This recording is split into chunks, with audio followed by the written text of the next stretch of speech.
بہت زیادہ what's app پہ میسج آ رہے ہیں. کسی کا میسج آ رہا ہے, اللہ کا واسطہ مفتی صاحب مولانا طارق جمیل صاحب کو سمجھائیں, اللہ کا واسطہ.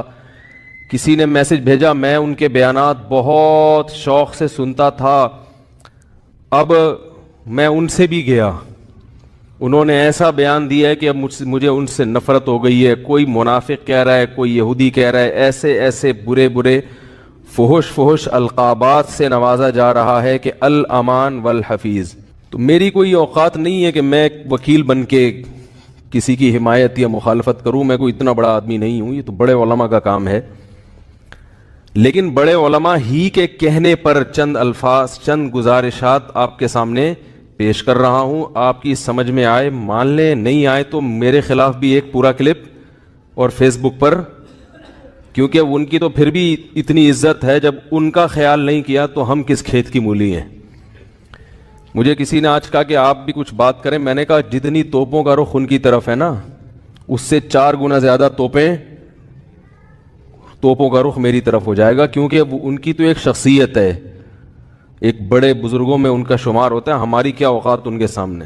لیکن یہ کہ جب بڑے حضرات ہیں, کچھ ہمارے ہی بڑوں میں سے ہیں, علماء ہیں, جنہوں نے باقاعدہ آرڈر کیا ہے کہ کوئی بات جو ہے نا لوگوں کے سامنے, لوگوں کو گائیڈنس کی ضرورت ہے اس معاملے میں, تاکہ لوگ افراط و تفریط کا شکار نہ ہوں, تو پھر میں کچھ جسارت کر رہا ہوں چند الفاظ آپ کے سامنے پیش کرنے. پہلی بات یہ ہے کہ مولانا طارق جمیل صاحب ایک صاحب رائے آدمی ہیں, ان کو اپنی رائے بیان کرنے کا پورا حق حاصل ہے. اس پر دنیا میں کوئی بھی پابندی, اس رائے بیان کرنے پر پابندی نہیں لگا سکتا. آپ کو اپنا ظرف تھوڑا سا وسیع کرنا چاہیے کہ آپ اپنے سیاسی لیڈروں کی پالیسی کے خلاف, آپ کے سیاسی لیڈروں کی پالیسی کے خلاف اگر کوئی چل رہا ہے تو آپ کے اندر اتنا ظرف ہونا چاہیے کہ آپ اس کو برداشت کرو. یہ جو ایک طوفان بدتمیزی مچایا ہوا ہے فیس بک پر, یہ آپ کے جو طریقہ کار ہے نا, یعنی آپ کی جو زبان ہے اور آپ کا جو اسٹائل ہے, اس سے یہ آپ کی ویلیو پڑھے لکھے لوگوں کی نظر میں گرا رہا ہے. یعنی آپ خود اپنے آپ کو بدنام کر رہے ہیں. حضرت مولانا طارق جمیل صاحب سے اللہ نے جو دین کا کام لیا ہے, اتنا بڑا کام اللہ نے, اور ایسے جگہوں پر لیا ہے, یعنی ایسی جگہوں پہ انہوں نے کام کیا ہے کہ جہاں ان کے علاوہ کوئی بھی کام کرنے والا موجود نہیں ہے. ابھی اگر انہوں نے کسی حاکم کے حق میں اس کی اچھی چیزوں کو ہائی لائٹ کر کے اس کو اپریشیٹ کر دیا, تو یہ کون سا جرم ہو گیا بھائی؟ یہ کون سی کتاب میں لکھا ہے کہ یہ جرم ہے؟ لوگوں کے میسج آ رہے ہیں, امام احمد ابن حنبل ظالم حاکم کے سامنے ڈٹ گئے تھے اور ان کا جیل سے جنازہ نکلا. امام ابو حنیفہ ڈٹ گئے تھے, انہوں نے وزارت کو قبول نہیں کیا, ان کا جیل سے جنازہ نکلا. امام ابو حنیفہ رحمہ اللہ تعالی نے اگر وزارت قبول نہیں کی تو کیا ساری دنیا کے سارے علماء میں کسی نے بھی وزارت قبول نہیں کی ہے؟ امام ابو یوسف نے قاضی القضاء کا عہدہ قبول کیا. امام احمد ابن حنبل رحمہ اللہ تعالی جو اس حاکم کے سامنے ڈٹ گئے تھے, وہ اس بیس پہ نہیں ڈٹے تھے کہ وہ ان کا کوئی ذاتی رنجش تھی یا کوئی مسئلہ تھا. امام احمد ابن حنبل کو حاکم وقت مجبور کر رہا تھا کہ اس کی مرضی کا فتویٰ دیں. بات آ رہی ہے سمجھ میں؟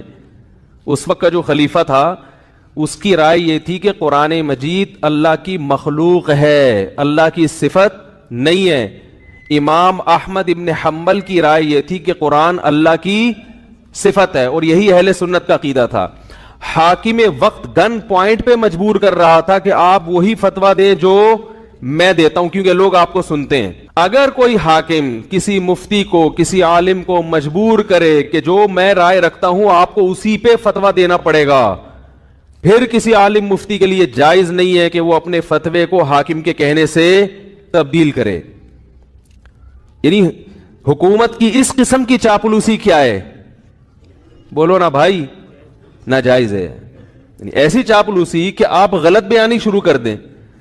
حضرت مولانا طارق جمیل صاحب نے یہ جو کلپ ہے جس میں عمران خان کی حمایت کی ہے انہوں نے, میں نے بار بار سنا اس کلپ کو, اس میں کہیں بھی ایسا نہیں ہے کہ کسی غلط بات میں عمران خان کی انہوں نے کیا کی ہو. لوگ کہہ رہے ہیں کہ عمران خان کی ابھی اسمبلی نے شراب کا بل پاس نہیں کیا, تو مولانا نے اس کی مخالفت کیوں نہیں کی؟ تو مولانا حمایت بھی تو نہیں کی نا. نہیں یار میرا خیال ہے بات سن. اگر مولانا اس کی حمایت کرتے کہ عمران خان اتنا اچھا آدمی، دیکھو اس کی اسمبلی میں شراب پر بل پیش ہوا اور وہ پاس نہیں ہوا، کتنا اچھا آدمی ہے، ماشاءاللہ ماشاءاللہ بہت زبردست کام ہو گیا، تو آپ کہتے یار یہ تو حکومت کی بالکل حمایت کر رہے ہیں.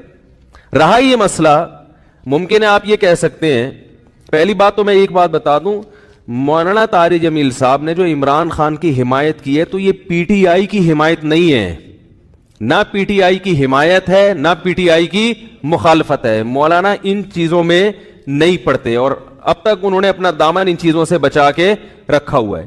اور میری رائے میں اگر وہ پی ٹی آئی کو برحق سمجھتے ہیں تو پی ٹی آئی کا نام لے کے بھی حمایت کر دیں. تو اگر آپ کو اس سے اختلاف ہے تو آپ ایک کلپ بنا دو کہ بھائی مولانا جو حمایت کر رہے ہیں ہمیں اس سے اتفاق نہیں ہے، اور مولانا کے جو دلائل ہیں ہم ان دلائل کو تسلیم نہیں کرتے اور اس کے غلط ہونے کے یہ دلائل ہیں. بات ختم ہو جائے گی. نہیں یار میرا خیال ہے بات سن بھائی، اگر وہ پی ٹی آئی کی صراحتاً حمایت کریں نا مولانا طارق جمیل صاحب، ان کا حق ہے حمایت کر سکتے ہیں، وہ عالم دین ہے، ان کی ایک سوچ ہے، ان کا ایک تجربہ ہے، ان کا ایک، اور حکمرانوں کے ساتھ اٹھے بیٹھے ہیں وہ. میں اور آپ اتنا قریب نہیں ہے جتنا قریب وہ رہے ہیں، تو ان کو زیادہ پتا ہوگا، ہم اور آپ کو زیادہ نہیں پتا. وہ ایک رائے رکھتے ہیں. اگر وہ صراحتاً بھی کہہ دیتے کہ پی ٹی آئی کو ووٹ دو، میں یہ سمجھتا ہوں کہ پی ٹی آئی بہتر ہے، تو اگر آپ مسلم لیگ کے ہیں تو آپ ایک کلپ بنا دیں کہ مولانا کی رائے سے ہم اتفاق، بولو بھائی، نہیں کرتے. مولانا جو یہ دلائل دیے، ہم یہ دلائل پر ہمیں اعتراضات ہیں اور یہ اعتراضات ہیں، بات ختم ہو جاتی. منافق اور حکومت کا پٹھو، مجھے تو وہ الفاظ کہتے ہوئے شرم آ رہی ہے. یہ کون سا طریقہ ہے بھائی؟